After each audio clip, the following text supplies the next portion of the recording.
Good morning, everyone, and welcome to my presentation on HLSProfiler, non-intrusive profiling tool for HLS-based applications. This presentation is part of ICPE 2022.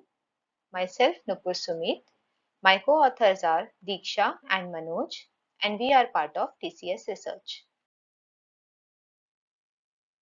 HLS has eased the FPGA design development task by supporting development in high-level languages.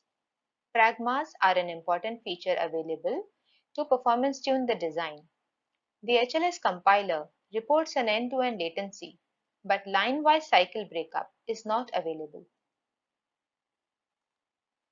For the C code example here, the developer doesn't get to know which part of the for statement is taking majority of the clock cycles.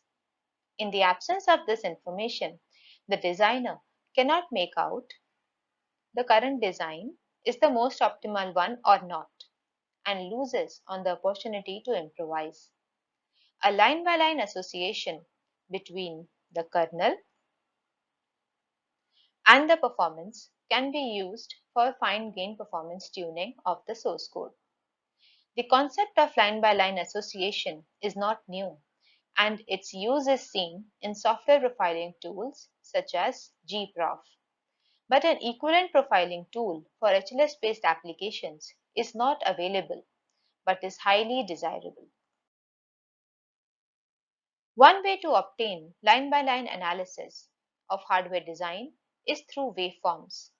Waveforms depict the temporal behavior of the design and is available only in terms of HDL signals.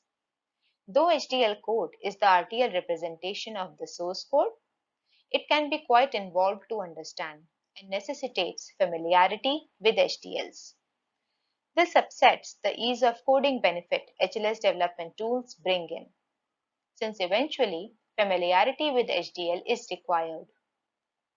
Additionally, manually linking the RTL signals to source code signals is a time-consuming and complex task, especially for large designs.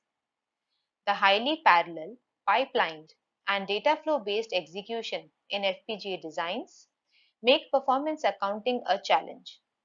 Also, performance profilers are not available as part of commercially available HLS tools.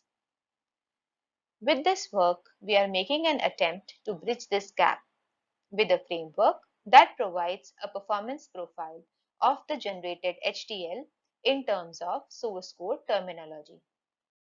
We propose HLSProfiler tool for profiling HLS-based applications. HLSProfiler takes C source code as input and generates its line-by-line performance profile. This information tells the developer how many clock cycles are taken to execute a certain line of code. Furthermore, it provides a detailed view of the source code variation cycle by cycle. Additionally, it indicates the amount of parallelism and pipeline realized by the design. With this information, the developer can quickly identify the performance bottleneck on the source code, track the program execution, and observe the effect of performance optimizations in the form of parallelism or pipelining. Furthermore, such a profile is similar to what software profilers also report, and thus is easy for the software developers to understand and does not necessitate familiarity with HDLs. A developer can use the HLSProfiler following 5 steps as listed here.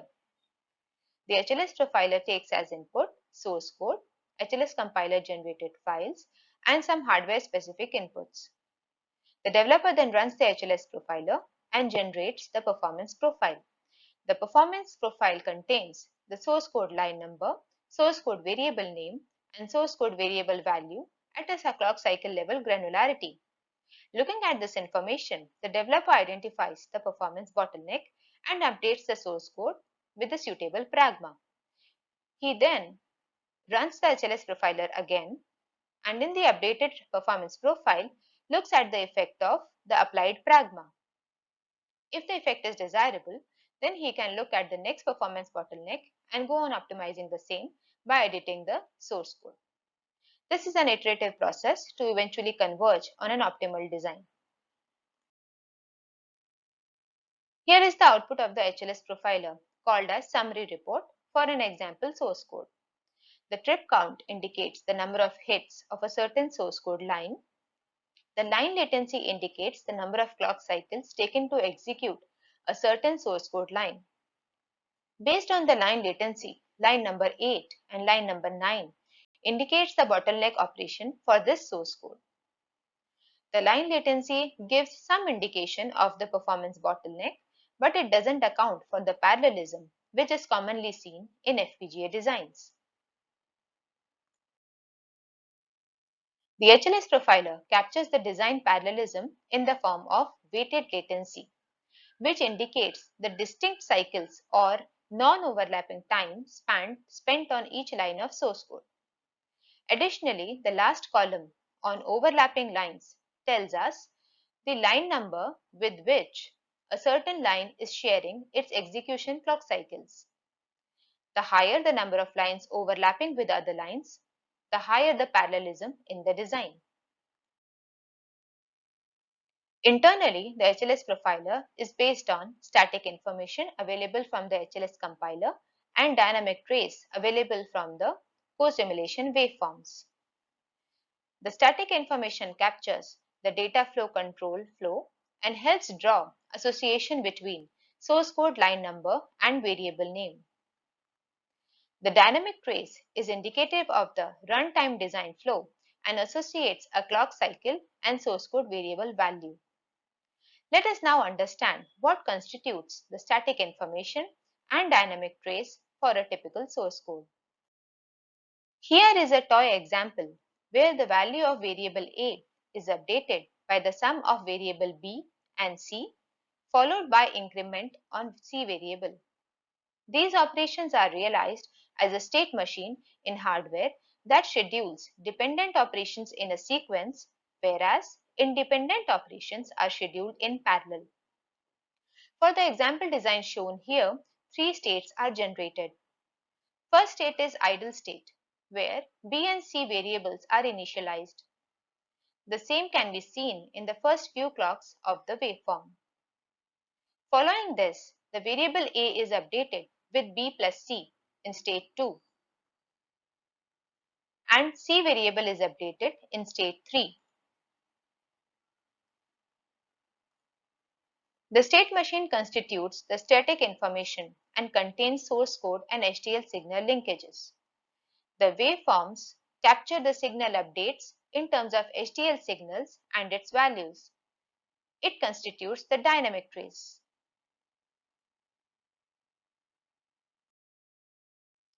The basic static information and dynamic trace based associations between source code and HDL signals are not absolute.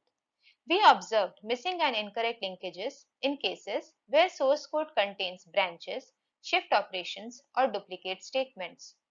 This behavior occurs because HLS compiler optimizes out sections of code or preemptively schedules certain operations to extract maximum performance. However, this upsets the correctness of the performance profile. We introduce associative rules to address such cases. The associative rules are based on source code semantics and plugs the incorrect or missing source code and HDL signal associations. We now discuss one of the associative rules called the branch rule. To build some context for the same, let us try to understand how branches in data path get synthesized in HDL by this simple example. There are four inputs A, B, C and D. A and B are compared, and based on this comparison, the output gets an updated value of C or D. The if condition is synthesized as a comparator and creates a ICMP signal. Based on the condition, one of the two, then or else part gets executed. This is captured by the multiplexer. This ICMP signal is used to select one of the data path branch through the multiplexer.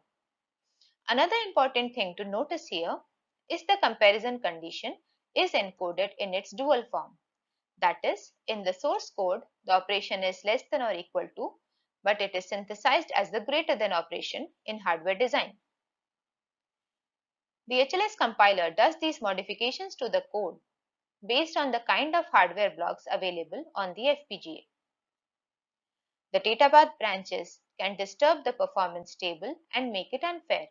With the help of associative rules, we were able to maintain the performance table fairness, as we will see in the next couple of slides. Here is an example of binary search code. Inputs are a probe value which we are trying to search in the input array. The output of the code is the input array index where the probe value is found. The code contains a couple of if-else statements. The if statement at line 22 compares the probe value with an array element and updates the value of high if comparison executes true. The comparison is synthesized as ICMP signal and high is the output of the multiplexer. We observe that an updated value of high gets available at the multiplexer input irrespective of the outcome of the comparison. The same happens with the low signal also. This is due to the preemptive nature of the hardware signals. As a result, we see line numbers for the then part and the else part in the same clock cycle. This is counterintuitive to the if construct. We solve this using the dynamic trace along with the source code parser. We use the dynamic trace to identify whether the comparison evaluates true or false at a particular clock cycle. From the C parser, the line numbers for then and else parts are recorded. Let us look at the clock cycle number 20. Here, the ICMP signal takes the value 0. This indicates comparison is evaluated as true. As a result, the then part executes. But in the performance table, we see line numbers corresponding to then part is not seen. And instead, the else line number is present. These misleading entries make the performance tables unfair. After the branching associative rule is applied, we see that then part line number is added to the table and else line number is suppressed. The updated table is thus giving us a fair output. All this information is collectively used to populate correct line number and suppress the unwanted line numbers. There are certain control signals present in the HDL which are not part of the data path but influence the functionality of data signals.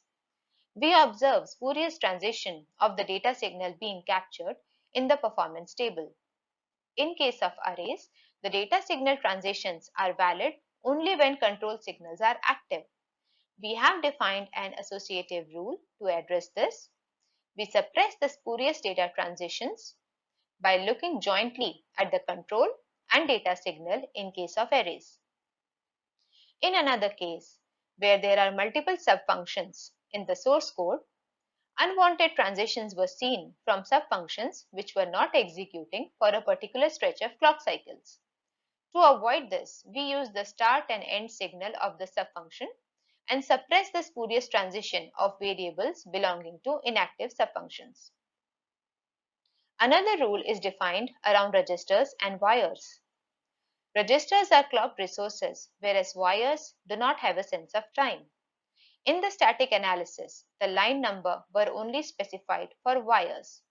Using data flow information from the static analysis, we identified the corresponding registers where the wire is triggering an event of the register. Using this, we were able to associate line number to registers.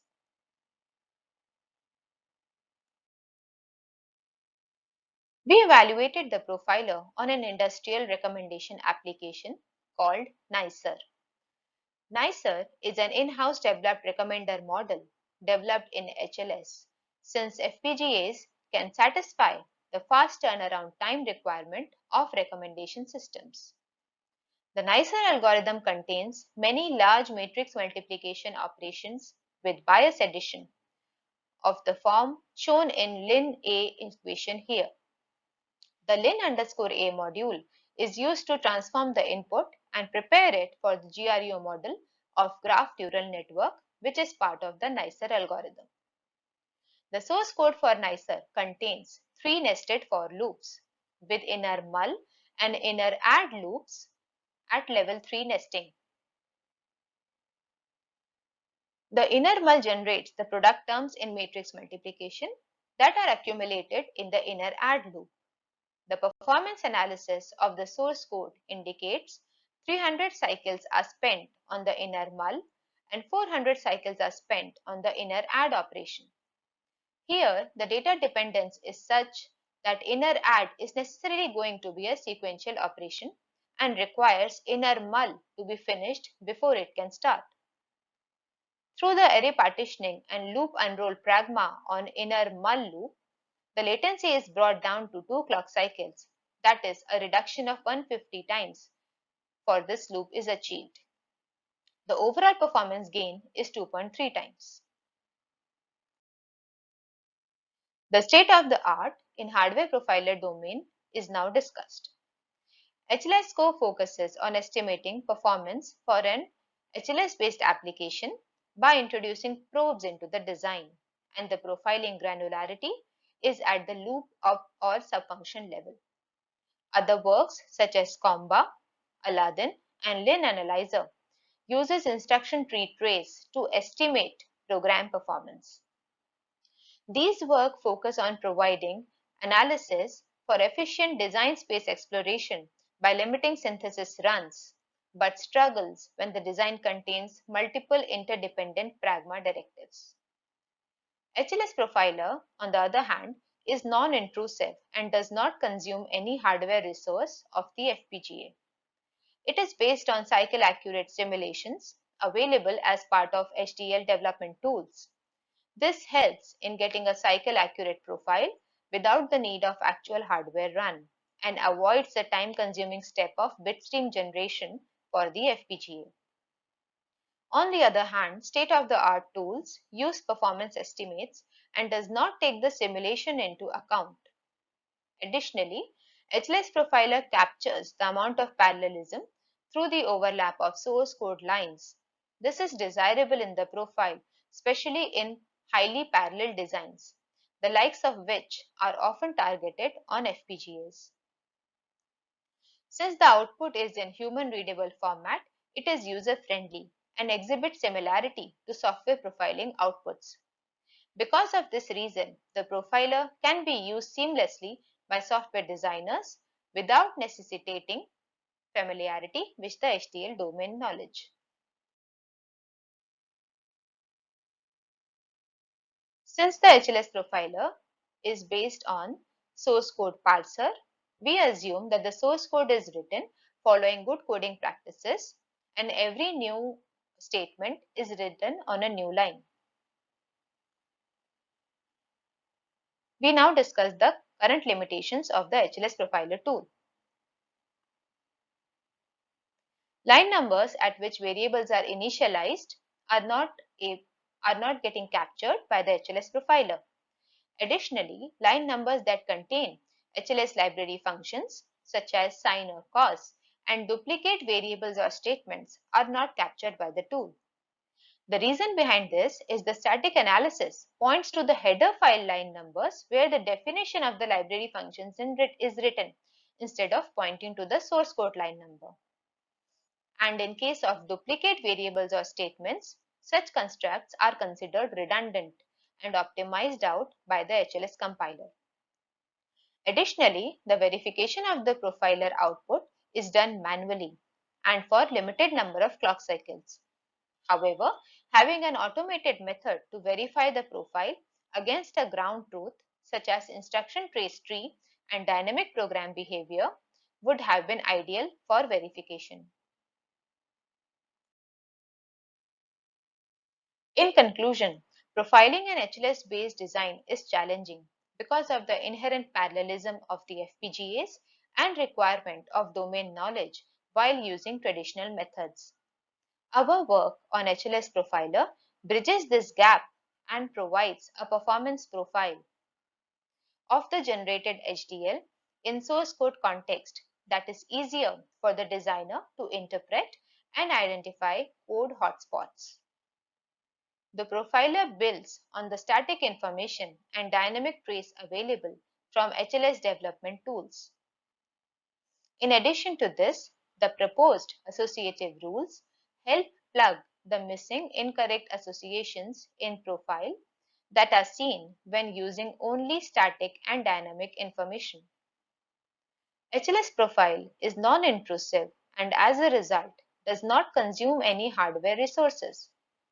Additionally, it does not require actual hardware runs to create performance profile, since it is based on cycle-accurate simulator output. We evaluate the tool on an industrial application and realize that the tool is able to indicate the performance bottleneck for the chosen application. The analysis of Pragma-enabled source code is a work in progress for us, and we have defined new associative rules to address them in the current version of the tool. Also, in addition to performance, analyzing constraints such as area and power can provide a holistic feasibility view of a certain design point. We wish to incorporate such constraints in future version of the tool. We are going to present the HLS Profiler tool demo in the demo and poster session at ICPE. I invite interested people to attend the demo session to see the Profiler tool in action. This brings me to the end of this presentation. Thank you.